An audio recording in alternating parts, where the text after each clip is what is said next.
Saori weaving is used around the world in high crisis situations, and sometimes it's quite ongoing in extreme crisis for a long time, because people can use the tool and the creative spirit as much as they like, but in the end they're sort of interacting with each other around the looms. So the looms are sort of a bit like a protector. They're sort of protecting them in a way and keeping it almost confidential. The loom is holding that for them. You know, it's like you do have a bit of a protector there between you and telling the story to other people. And I kind of felt like that yesterday, especially with the story shared about loss during the bushfires. I think, yeah, it was quite safe to do so. Straight back in. So the hands, feet, and beat. I was encouraged to play, and there were no rules. So it was like I was sitting there, and suddenly there became this way for me to combine all of me, my words, my drawing, in this weaving. I mean, it was, and that there weren't rules, because I need to express my trauma. And people have said things like, how can we facilitate you to feel included or to feel listened to? So it's not been easy, but those are the words that for me are unutterable gold.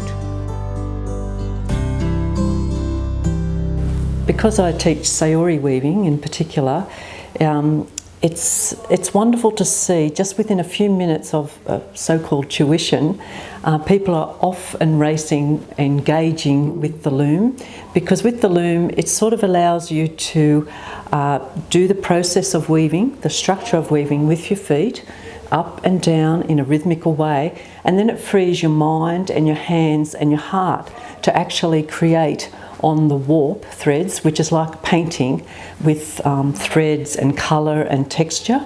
And so that's really important for the mind to just do, but then in the end they have something very tactile as a result, which is sort of exciting.